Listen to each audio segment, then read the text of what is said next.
गिनती बाब 14। तब सारी जमात जोर जोर से चीखने लगी और वो लोग उस रात रोते ही रहे। और कुल बनी इस्राएल मूसा और हारून की शिकायत करने लगे और सारी जमात उनसे कहने लगी, हाय काश हम मिस्र ही में मर जाते, या काश इस बियाबान ही में मरते। खुदावंद क्यों हमको उस मुल्क में ले जाकर तलवार से कत्ल कराना चाहता है? फिर तो हमारी बीवियां और बाल बच्चे लूट का माल ठहरेंगे। क्या हमारे लिए बेहतर ना होगा कि हम मिस्र को वापस चले जाएं?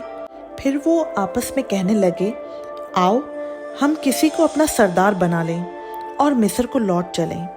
तब मूसा और हारून बनी इस्राएल की सारी जमात के सामने औंधे मुंह हो गए।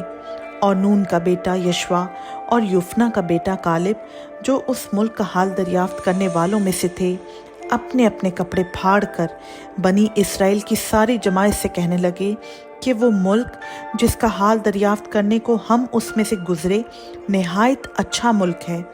अगर खुदा हमसे राज़ी रहे तो वो हमको उस मुल्क में पहुंचाएगा, और वही मुल्क जिसमें दूध और शहद बहता है हमको देगा। फ़क़्त इतना हो कि तुम खुदावंद से बगावत ना करो और ना उस मुल्क के लोगों से डरो। वो तो हमारी खुराक हैं, उनकी पनाह उनके सर पर से जाती रही है, और हमारे साथ खुदावंद है, सो उनका खौफ ना करो। तब सारी जमात बोल उठी कि इनको संसार करो। उस वक्त खैमा इज्तिमा में सब बनी इस्राएल के सामने खुदावंद का जलाल नुमाया हुआ।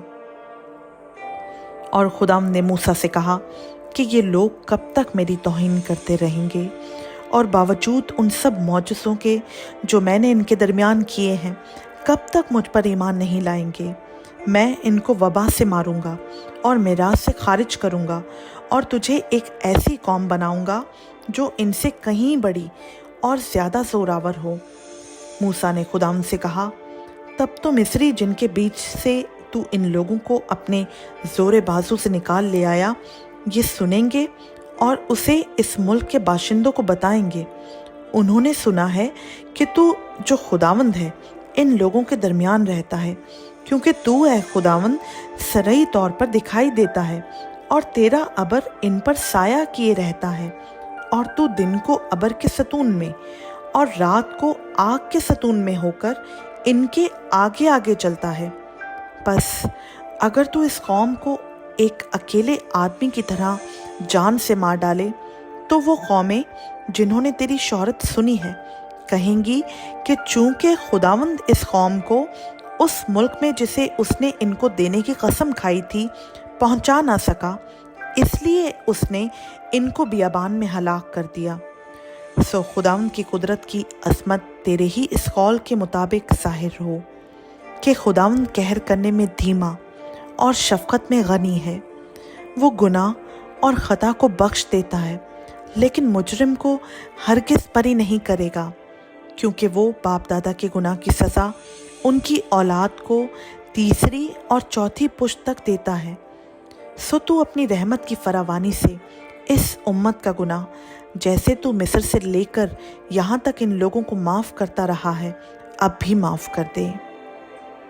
खुदावंद ने कहा, मैंने तेरी दरख्वास्त के मुताबिक मुआफ़ किया, लेकिन मुझे अपनी हयात की कसम और खुदावंद के जलाल की कसम जिससे सारी ज़मीन मामूर होगी, चूँकि उन सब लोगों ने जिन्होंने बावजूद मेरे जलाल के देखने के और बावजूद उन मौजज़ों के जो मैंने मिस्र में और इस बियाबान में दिखाए, फिर भी 10 बार मुझे आजमाया और मेरी बात नहीं मानी, इसलिए वो उस मुल्क को जिसके देने की कसम मैंने उनके बाप दादा से खाई थी देखने भी ना पाएंगे, और जिन्होंने मेरी तौहीन की है उनमें से भी कोई उसे देखने नहीं पाएगा।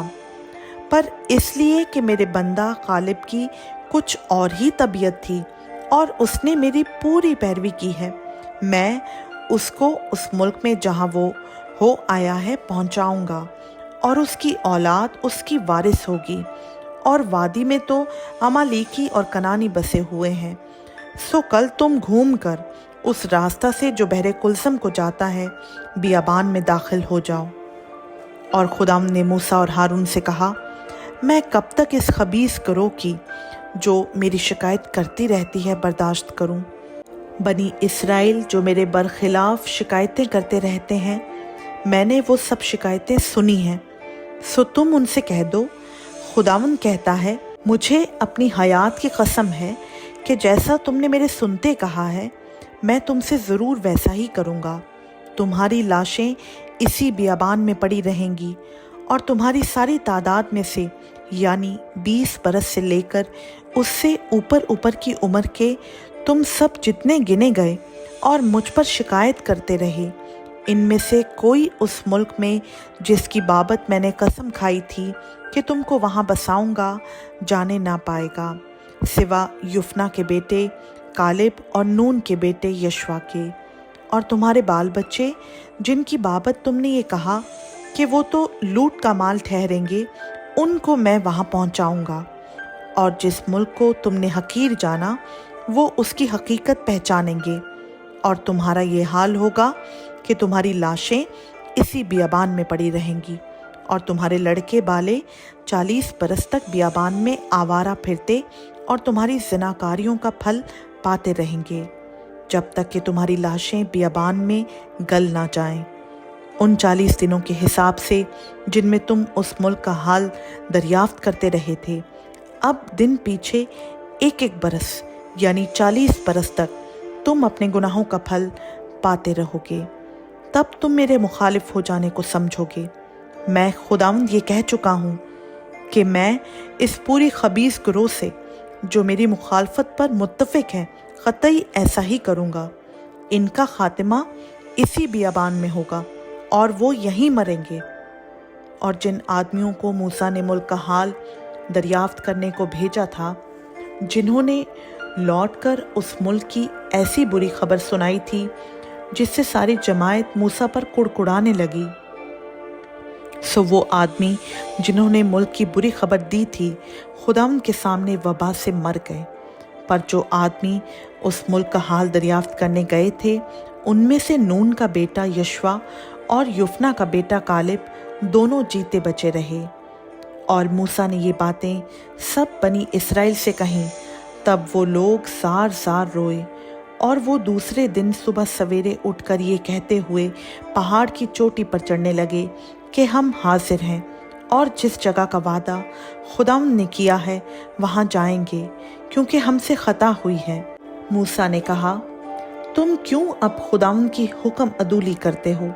इससे कोई फ़ायदा ना होगा। ऊपर मत चढ़ो, क्योंकि खुदावंद तुम्हारे दरमियान नहीं है।